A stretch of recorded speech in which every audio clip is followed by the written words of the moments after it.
Hello friends, हमारे YouTube channel SSC exam station में आपका स्वागत है।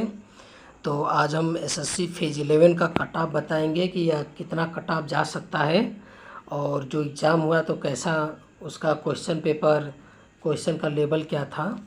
तो आइए हम लोग डिस्कशन करते हैं। तो पहले हम लोग क्वेश्चन की बात करते हैं। तो जो क्वेश्चन था वो इजी टू मॉडरेट था, इजी टू मॉडरेट था।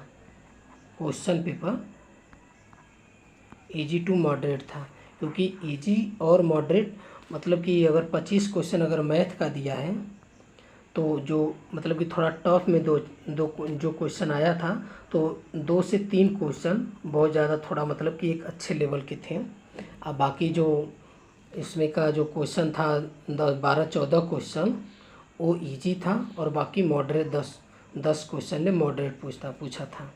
और जो जीके का जो उसका लेवल था, जीके का भी तकरीबन जो था वो मॉडरेट था, इजी टू मॉडरेट था। और मतलब कि उसमें जो क्वेश्चन जो कर सकते थे 25 में बच्चे, वो तकरीबन 18 से मतलब कि जो एकदम एवरेज कर सकता है बच्चा वो 15 क्वेश्चन कर सकता था, लेकिन 15 से 20 क्वेश्चन बच्चों ने इसे टच किए। और जो इंग्लिश का जो पेपर था वो भी जैसे हर साल आता था वो भी इसी तरह का था।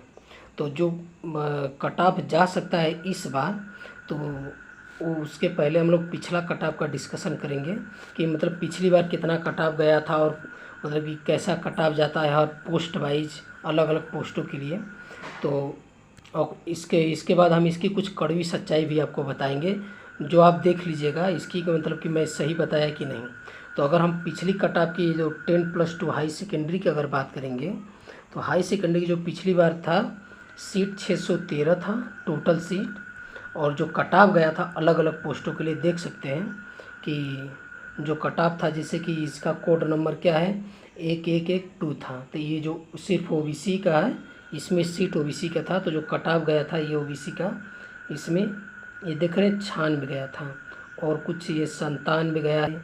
और ये यूआर जनरल का ये कितना गया 40। और ये सब कट ऑफ देख रहे हैं एक कम गया था। ये कम जाने का रीज़न क्या है इसका कम जाने का रीज़न ये है कि ये कुछ मतलब कि नॉर्मल आपका सिर्फ 10+2 नहीं मांगा होगा, इसके अलावा कोई भी मतलब कि एडिशनल या फिर अलग से कोई मांगा होगा इसके इस जो ये पोस्ट है उसके लिए। अब बाकी जो जैसे देखिए 146 है ये मतलब कि ऐसा मतलब कि होगा ये कोड कि जिसमें मतलब कि अधिकांश बच्चे भरे होंगे। जितनी 105 है और ये 53 50 और ये सब है, इसमें आपका कोई स्पेसिफिक कोई मतलब अलग से डिप्लोमा या फिर कोई ऐसी डिग्री मांगी होगी या एक्सपीरियंस मांगा होगा, इसलिए देखिए इन सब का कट ऑफ कम गया है। और आगे देखते हैं इसी तरह देखिए ये सब जितनी है सब कट ऑफ, और जिसका हाई लेवल का गया है तो उसमें सिर्फ 10+2 मांगा होगा। और इसी तरह आगे का देखते हैं, आगे है आपका मैट्रिकुलेशन लेवल। इसका सबसे हाई कट ऑफ जाता है। इसमें इसका कट ऑफ तकरीबन आपका जाता है 160+100। इसमें जो टोटल सीट थी ये 454 थी। और देखिए इसका कट ऑफ, जो इसका कट ऑफ है ये देखिए कितना गया था 106 118 100 इतना सब गया था 119 137 113 93 71। ये सब जितनी था 10 मतलब कि 10 पास मांगा होगा आपका। इसके बाद कोई मतलब कि आपसे डिप्लोमा डिग्री ये सब ये जितना 60 70 और ये 93 81 जो जितने हैं सब ये 50 ये सब इसी तरह का है।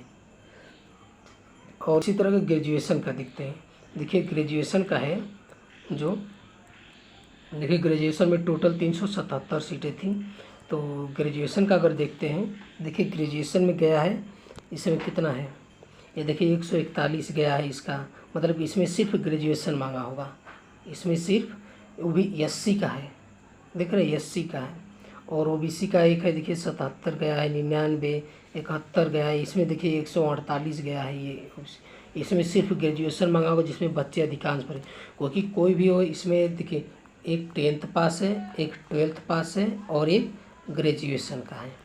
ठीक है, तो इसमें क्या है कि अगर कोई 10th प्लस और 12th और ये ग्रेजुएशन ये तीनों में अगर सिर्फ यही मांगेगा तो ये जान लीजिए कि ये सिर्फ यही मांगेगा तो उसका कट ऑफ जो है सबसे हाई जाएगा। मतलब कि आपको 150 प्लस लाएंगे तो आप सेफ में रहेंगे, 150 प्लस।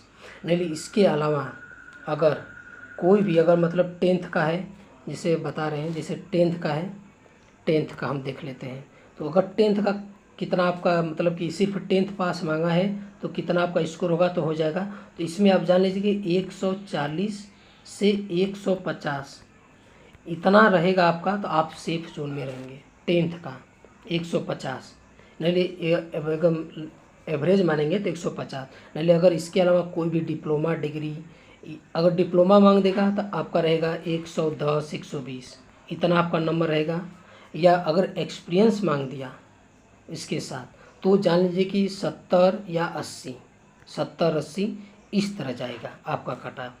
अगर इसी तरह का हम बात करें 12th का, अगर 12th का बात करें तो जो 12th में होगा तो सिर्फ 12th मांगेगा तो ये आपका 140 इस तरह के 140 135 के आसपास रहेंगे तो ये आपका हो जाएगा। अगर सिर्फ 12th, अगर इसके अलावा डिप्लोमा या एक्सपीरियंस कोई मांग देगा तो मान लीजिए जैसे डिप्लोमा या एक्सपीरियंस है तो 90 से 120 जाएगा, 90 से 120, क्योंकि हर पोस्ट के लिए अलग अलग कट ऑफ बनती है। तो ये हर पोस्ट के हिसाब से देख सकते हैं कि कितना गया है, किस में क्या मांगा है, ये देख सकते हैं आप। और अगर ग्रेजुएशन की हम बात करें तो ग्रेजुएशन में अगर आपका है तो सिर्फ ग्रेजुएशन मांगा है तो एक आपका 130 प्लस होना चाहिए, 130 प्लस। आप पोस्ट पर भी डिपेंड करता है कि उसमें जो आप भरे हैं जिस कोड के लिए, जिस पोस्ट के लिए, तो उसमें वैकेंसी कितना है ये भी होना चाहिए।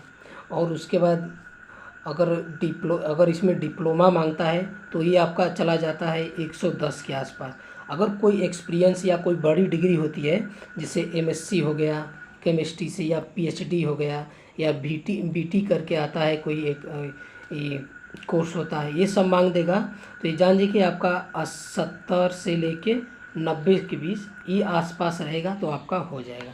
तो इस बार जो वैकेंसी थी ये तकरीबन आपका 5300 थी, 5300 मतलब कि पिछले साल का ये जस्ट 3 गुना, मतलब कि लाम लगा ले लें तो 3 गुना थी। तो इस बार का जो भी मतलब कट ऑफ गया पिछली बार, तो इस बार का मतलब कि कम से कम 5 से 10 नंबर आराम से इतना कम जाएगा कट ऑफ इस बार। तो मेरे हिसाब से जो मैं बताया, और हाँ इसकी सबसे कड़वी सच्चाई मैं बताता हूँ।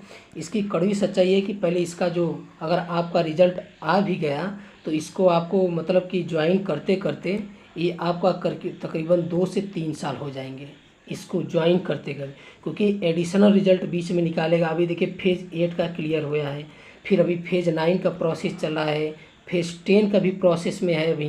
मतलब कि ये सब अभी मतलब कि फेज़ 8 का जो अभी मतलब पूरा कंप्लीट हुआ है, अभी 6 7 8 महीने पहले ही ये अभी कंप्लीट किया एडिशनल रिजल्ट देकर। इसी तरह अभी फेज़ 9 और फेज़ 10 अभी है। आप सोच लीजिए कि फेज़ 11 आप लोग का मतलब कि ये हो गया, फिर आंसर की आएगा तकरीबन 1 से 1.5 महीने बाद, मतलब कि 1 महीने का 20-25 दिन बाद आ जाएगा, इतना दिन के में आ जाना चाहिए। और उसके बाद जब आंसर के फिर रिज़ल्ट आएगा, रिज़ल्ट के बाद ये मतलब कि फिर ज्वाइनिंग आपका कॉल लेटर ये सब करते करते इसको 2 से 3 साल लग जाएंगे। पता चले कि आपका कहीं और भी हो गया। अब फिर कितना बच्चों को पता भी नहीं चलता है कि इसकी कब अपना एडिशनल रिजल्ट कब क्या देगा, किसको कब बुलाएगा। जो हमेशा 2 से 3 साल तक इसमें हमेशा ध्यान दिए रहेंगे वही ज्वाइनिंग कर पाएंगे, नहीं बहुत बच्चे छोड़ देते हैं। तो हमारा ये वीडियो कैसा लगा, ये पूरा जो हमने बताया है कट ऑफ एकदम मैं सटीक बताया हूँ। तो आगे भी ऐसे ही देखने के लिए वीडियो हमारे चैनल को सब्सक्राइब कर लीजिए। और मैं कोर्स शुरू कर रहा हूँ जीके और जीएस का, जीके जीएस का। इसमें मैं बहुत बेहतरीन क्वेश्चन लाऊंगा। मतलब कि आप MTS CHSL या कोई भी SSC फेज 9 आप बैठेंगे तो जो हमारा जीके पढ़ कर जाएंगे तो आपको मैं गारंटी देता हूँ कि 20 क्वेश्चन आप करके आएंगे। करंट अफेयर की मैं नहीं देता हूँ। अगर 20 क्वेश्चन आपका जीके पूछेगा जो करंट अफेयर को छोड़कर, तो इसमें से मैं गारंटी देता हूँ कि ये 15 क्वेश्चन आप कर आएंगे। इतना तो कर आएंगे। तो हमारे चैनल को सब्सक्राइब कर लीजिए। देखने के लिए बहुत बहुत धन्यवाद। Thank you.